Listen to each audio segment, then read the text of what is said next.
Hey gengs, kembali lagi di Kato Muji. So, film kali ini menceritakan krisis populasi yang meningkat di seluruh dunia, berakibatkan seluruh negara membuat peraturan untuk melakukan pengurangan populasi di muka bumi ini dengan target 20%. Program ini dijalankan oleh sebuah perusahaan yang disebut dengan DOCS, yang mana setiap keluarga yang mendaftarkan diri dalam program ini akan diberikan uang senilai 4 miliar rupiah oleh pemerintah. Selain itu, krisis populasi ini menimbulkan banyak sekali krisis di dunia saat itu, termasuk yang paling parah adalah krisis air bersih dan krisis pangan. Maka pemerintah dunia menerapkanlah aturan seperti itu untuk mengurangi krisis yang sedang berlangsung ini. Lalu kita akan diperkenalkan dengan seorang pria tua bernama Charles York. Charles merupakan seorang penyiar berita yang terkenal, dan dia juga merupakan pria kaya raya, dan dahulunya terkenal karena menggaungkan program pemerintah DOCS untuk menyelamatkan bumi dengan pengurangan populasi. Dan hari itu, Charles berniat untuk mengundang keempat orang anaknya untuk sebuah pertemuan makan malam. Sembari ia di siang itu melihat wawancara anak pertamanya bernama Jared di televisi, mengenai Jared yang juga pro terhadap program tersebut. Di area dapur, istri kedua Charles bernama Dawn sedang menyiapkan makan mewah untuk malam hari ini dengan hidangan ala Jepang. Dan Charles hanya meminta maaf kepada istrinya itu untuk rencana yang akan ia lakukan setelah makan malam itu. Sorry. Tidak lama, datang anak paling tua bernama Jared. Jared ini memiliki istri dan anak, serta Jared juga merupakan orang yang dekat dengan pihak pemerintahan. Jared menuju ke dapur untuk menghampiri Dawn yang merupakan ibu tirinya. Saat itu, Dawn berkata, jika sesekali cobalah untuk menyapa saudara tirinya yang bernama Noah. Dawn, most of this stuff is prohibited. Is Noah coming tonight or something? Of course he is. Setelah itu, datang anak kedua dari Charles yang bernama Rachel. Rachel hari itu membawa putrinya bernama Mia. Rachel meminta maaf jika harus membawa Mia. Charles berkata, jika malam ini hanya untuk orang dewasa. Rachel yang tidak terima menjawab jika Mia tidak bisa ikut bergabung, maka begitu juga dengan Rachel. Yang akhirnya Charles memutuskan untuk membiarkan Mia bergabung dengan mereka malam itu. Di luar rumah, nampak seorang pemuda sedang melihat ke arah kediaman Charles. Ternyata pria itu adalah Noah, anak angkat Charles yang diadopsi dari panti asuhan. Sepertinya Noah sedikit canggung dan merasa tidak enak untuk menghadiri undangan si ayah karena merasa dirinya berbeda sendiri. Namun saat itu, kekasihnya Noah bernama Grace menelponnya dan memberikan semangat kepada Noah agar mau berbincang kembali dengan saudaranya. Tidak lama, sebuah mobil berhenti di dekat Noah. Itu adalah Ashley, anak paling kecil dari Charles. Tampak sepertinya Noah hanya dekat-dekat Ashley, yang bekerja sebagai model dan juga seorang aktris. Di saat keempat bersaudara itu berkumpul, kita akan tahu jika hubungan empat saudara itu tidaklah begitu hangat. Bahkan mereka sampai lupa kapan terakhir kali bertemu dan berbincang. Serta di saat itu, kita akan tahu jika Rachel merupakan salah seorang penting dalam program DOCS dengan mengembangkan sebuah obat untuk menghentikan manusia memiliki keturunan. Tentu saja, program dari si ibu ini dikecam orang-orang di media sosial, yang berakibat banyaknya akun-akun yang mengirimkan pesan kepada Mia selaku anaknya Rachel. Singkat cerita, makan malam yang mereka nantikan dari undangan si ayah untuk mendengar apa yang ingin disampaikan oleh sang ayah pun datang. Karena makan malam itu sangat bergengsi, apalagi disajikan dalam jumlah yang banyak di saat dunia sedang krisis pangan. Tentu saja, hal itu membuat banyak pertanyaan dari anak-anaknya Charles. Dan di saat itu juga, Charles menjelaskan maksud mengumpulkan anak-anaknya, yaitu Charles dan Dawn berencana akan ikut program DOCS. What I'm trying to say is, we've decided to enlist. That's why we wanted only adults here this evening. Yeah, I'll go first. Why? Why? Ecological disaster. You don't need the money. Droughts, floods, wildfires. Tentu saja, di saat mendengarkan keputusan si ayah yang akan melakukan hal itu, terjadilah perdebatan hebat di meja makan malam itu. Apalagi Noah, karena Noah sangat ingin memulai kehidupan barunya di saat ia baru saja rehabilitasi dari pemakaian zat terlarang dan ingin merasakan kehangatan dari keluarganya yang telah lama hilang. Please. No, this is not. And this doesn't make any fucking. Continue this discussion after dessert. The rioting continued throughout the night with protesters vowing not to Setelah perdebatan itu, Charles beserta keempat anaknya memasuki ruangan keluarga untuk berdiskusi atas keputusan sepihak yang dilakukan sang ayah. Ditambah lagi, kata Noah, program DOCS hanyalah program yang banyak konspirasi dengan oknum-oknum gila di dalamnya, dengan memberikan banyak sekali berita bohong yang mereka publikasikan dan beberapa yang mereka rahasiakan. Namun Charles berargumen, pilihan itu diambilnya karena ingin menjaga marwah keluarga York, yang merupakan salah satu keluarga terpandang dan terkenal di publik, yang harusnya mereka juga memberikan contoh kepada masyarakat, jika program itu tidak hanya berlaku untuk masyarakat miskin, namun juga bisa menimpa orang kaya, bahkan orang-orang yang memiliki hubungan khusus. Intinya, Charles ingin membersihkan namanya di mata publik, agar tidak dicap sebagai penjahat yang tidak melakukan program tersebut, sementara rakyat biasa dipaksa untuk melakukannya.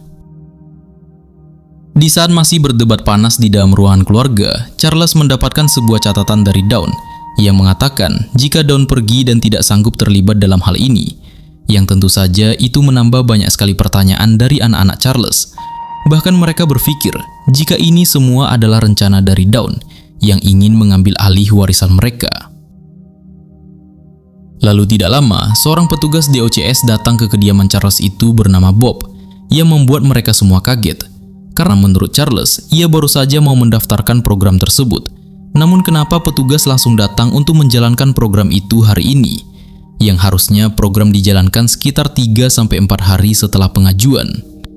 Tapi Bob berkata, jika ia hanya ditugaskan dan tidak tahu apa-apa, Bob meminta untuk Charles memilih salah satu anaknya yang akan diserahkan menjalankan program tersebut. Tentu saja, di waktu yang sempit itu, membuat Charles harus berpikir ulang dan meminta Bob untuk membatalkannya. Bob menjawab, jika ingin pembatalan, maka Charles harus menandatangani beberapa berkas. To ask you to come back another time. I'm sure once she and I connect. Can I talk to you in private? You know the government did their paperwork like a dog with a bone. I need to sign some confidential paperwork to cancel the procedure. Di ruangan tempatnya bekerja, Charles meminta berkas perjanjian program itu kepada Bob.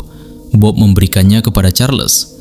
Di saat Charles membacanya dengan seksama, Charles marah dan kaget. Karena menurut Charles, perjanjian awalnya tidaklah seperti ini. What is this? Tidak lama, Charles keluar dengan lesu dari ruangan kerjanya. Di sana terlihat jelas, keempat anaknya bingung dengan yang terjadi. Lalu adegan dialihkan ke kamar utama rumah itu, di mana Charles terbaring di kasur. Noah memainkan piano untuk Charles, serta ketiga anaknya lain saling memandang. Dan setelah itu Bob melakukan pekerjaannya dengan menyuntikkan sebuah cairan ke dalam infus Charles. Be good to one another. Do better than I did.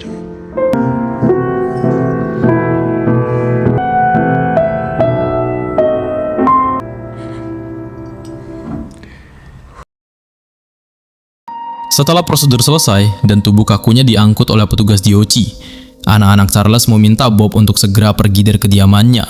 Tapi kata Bob, tidak begitu aturan mainnya, yang mana Bob masih membutuhkan satu tubuh lagi yang harus dibawa hari ini. Tentu saja hal itu memancing emosi Jared, yang juga tahu aturan programnya hanya satu orang, bukan dua. Tapi Bob berkilah jika aturan dapat berubah untuk keluarga tertentu. Jared mengatakan jika ini termasuk pelanggaran, dan ia akan segera melaporkan hal ini kepada koleganya di kursi pemerintahan.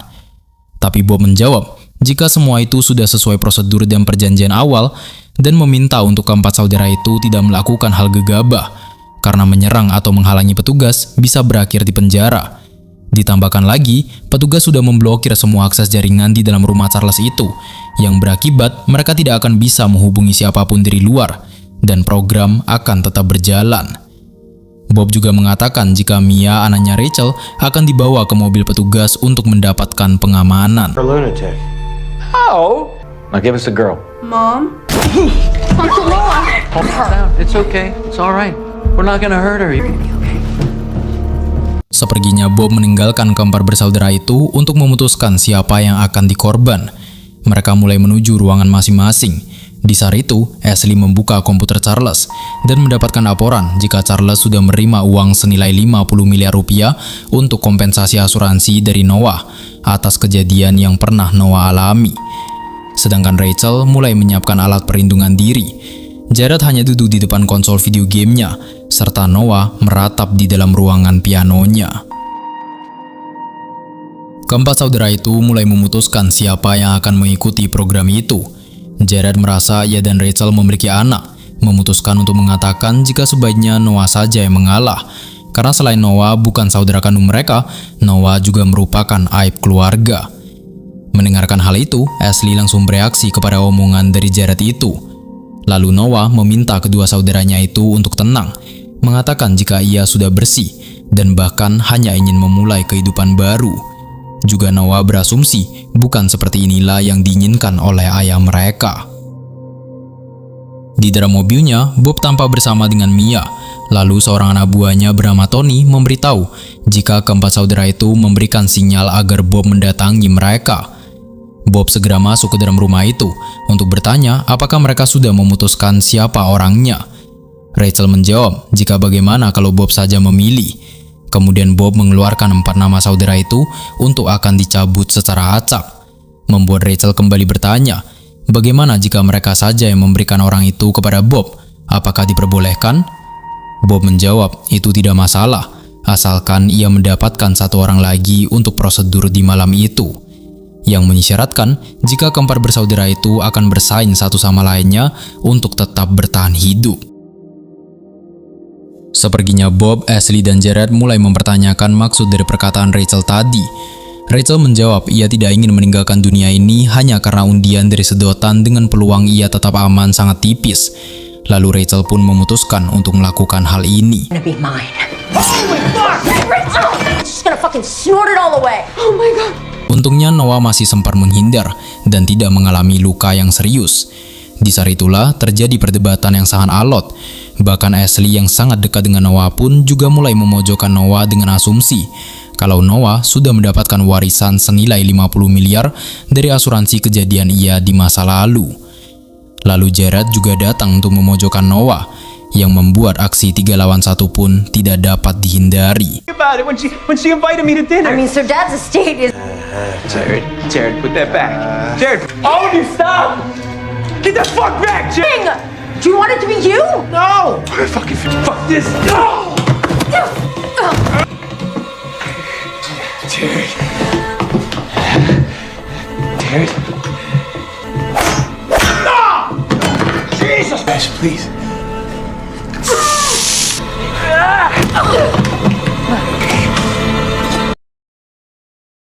Kita beralih sebentar di dalam mobil Bob, di mana saat itu Mia meminta izin ke dalam toilet, dan Bob mendapatkan telepon jika Dawn berhasil diamankan oleh petugas lain. Di saat itu terjawab sudah ternyata maksud Charles saat itu ialah ia akan berkorban untuk keempat anaknya, dan Charles lah yang akan menggantikan posisi anaknya yang akan terdaftar di program itu. Dan di saat tadi siang Charles meminta maaf kepada Dawn adalah mereka belum bisa memutuskan antara ia dan Dawn siapa yang akan menggantikan posisi itu. Namun seharusnya jika Dawn tertangkap, seharusnya sesuai wasiat Charles, Dawn lah orang kedua yang akan ikut program tersebut. Tapi anehnya Bob menjawab panggilan telepon itu dengan berkata jika ia tetap tertarik dengan 4 saudara itu dan ia tidak tertarik dengan Dawn. Di dalam rumah, tampak Noah sedang mengobati dirinya sendiri. Ia merasa dikhianati oleh saudara-saudaranya, ditambah oleh adik tersayangnya yaitu Ashley. Noah tidak menyangka jika Ashley juga akan melakukan hal itu untuk menyelamatkan dirinya. Lalu Noah mengirimkan pesan kepada Grace, berisikan kata-kata yang menyentuh, seakan mengisyaratkan jika terjadi sesuatu kepadanya, Grace harus tetap hidup. Lalu Noah melemparkan pesan itu keluar jendela, yang mana saat ponselnya di luar rumahnya, pesan itu terkirim kepada Grace. Noah pun keluar dari kamarnya dan mulai mencari ketiga saudaranya tersebut secara perlahan.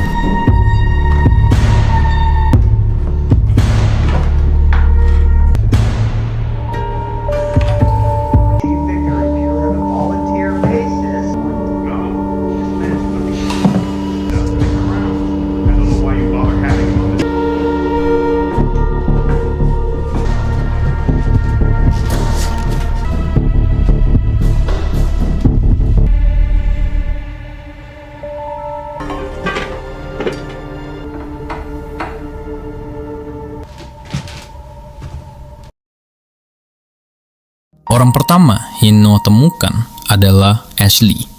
Ashley meminta maaf kepada Noah jika tadi dia hanya gelap mata dan berkata ia akan menjadi sekutu Noah saat itu. Setelah itu mereka keluar dari ruangan gelap tersebut dan menatap foto saat Ashley masih bayi yang dipeluk dan bermain dengan Noah, mengisyaratkan betapa sayangnya Noah kepada adiknya itu. Namun tidak lama, sesuatu mengenai tangan Noah dan Ashley kembali mengkhianati Noah. I had a little sister to call my own. Noah. Ash, help me! Ash!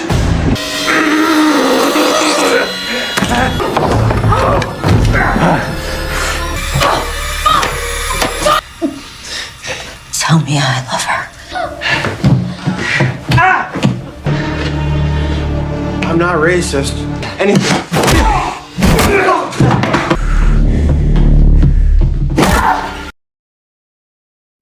Setelah berhasil menjatuhkan Noah, ketiga saudara itu memutuskan untuk mengakhiri ini semua, serta ketiga saudara itu berpikir kalau Noah sepertinya tidak ingin menyakiti mereka, dengan bukti yang seharusnya Noah bisa mengalahkan mereka ketiga-tiganya.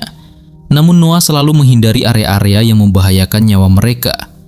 Namun tidak lama terdengar dari luar rumah, ada hal heboh yang terjadi.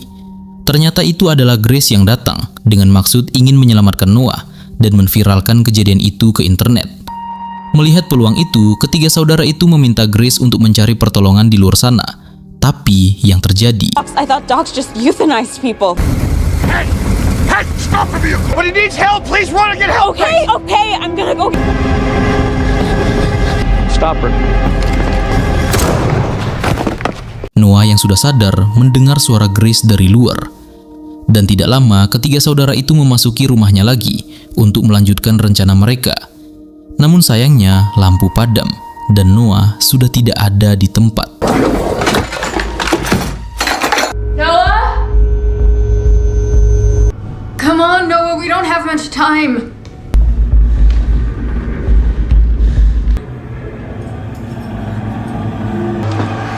Oh my God! No!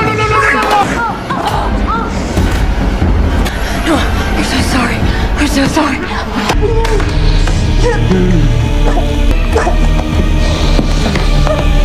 If Bob needs a body, it could be this lying bitch's butt.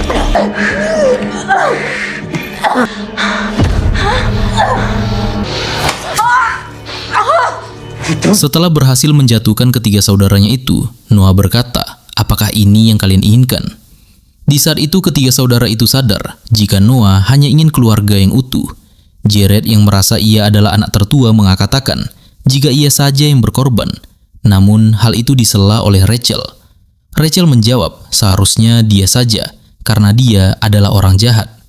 Begitu juga dengan Ashley yang tampaknya paling mengalami kondisi terparah. Mengatakan mungkin saja ia tidak akan selamat dan biarkan dia yang berkorban. Melihat pilihan dari ketiga saudaranya yang begitu tulus membuat Noah memiliki rencana. Tapi sebelum itu, mereka harus mengobati Ashley terlebih dahulu. Bob yang merasa jika sudah kehabisan waktu memaksa masuk ke dalam rumah itu. Namun yang Bob lihat adalah Ashley yang tertidur di lantai. Dan tidak lama ketiga saudara itu datang, mengatakan mereka telah memberikan orang yang Bob mau untuk program. Tapi yang terjadi... Fuck on him. No, whoa. Guns down and... Hey, give me your weapons. Put your weapons down.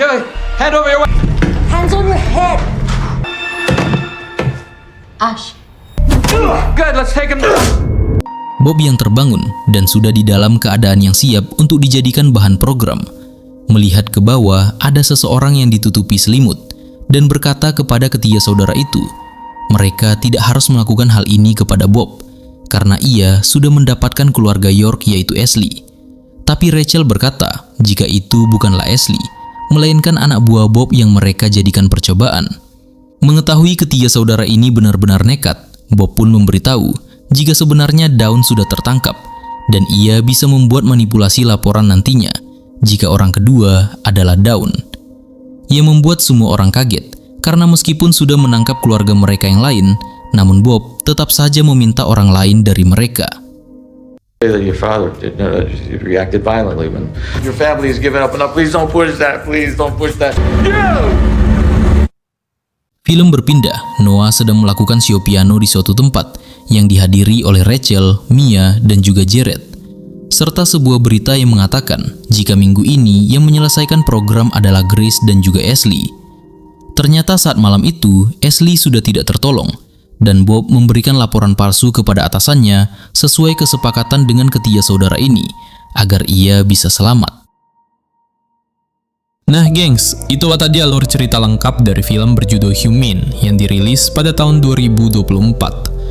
Kalau kita lihat dari sudut pandang kritis, film ini sebenarnya memberikan tamparan keras tentang bagaimana moralitas manusia bisa runtuh seketika saat dihadapkan pada pilihan antara hidup dan mati. Keluarga York yang awalnya terlihat terpandang dan saling mencintai, berubah menjadi sekumpulan orang asing yang saling serang demi menyelamatkan diri sendiri. Film ini secara satir menunjukkan bahwa kebijakan publik yang terlihat adil seringkali menjadi alat permainan bagi oknum yang haus kekuasaan dan uang, seperti karakter Bob. Nilai yang bisa kita petik adalah kejujuran dan kasih sayang keluarga tidak boleh diukur dengan angka atau harta. Noah, meskipun dia hanya anak angkat dan sering dianggap aib, justru menjadi satu-satunya orang yang memiliki hati paling tulus dan tidak berniat menyakiti saudara-saudaranya. Pada akhirnya, egoisme hanya akan meninggalkan luka yang tidak akan pernah sembuh, seperti nasib tragis yang menimpa Ashley dan Chris. Gimana menurut kalian, gengs? Apakah keputusan Charles sudah benar, atau justru dia yang menjadi pemicu kehancuran anak-anaknya sendiri? Coba tulis pendapat kalian di kolom komentar ya. Jangan lupa untuk klik tombol like, subscribe, dan nyalakan lonceng notifikasinya, agar kalian gak ketinggalan update alur cerita seru lainnya di channel ini. Share juga video ini ke teman-teman kalian biar makin ramai. Segitu saja untuk pembahasan film kali ini. Sampai jumpa di alur cerita film selanjutnya di channel Kato Muji. Adios, bye.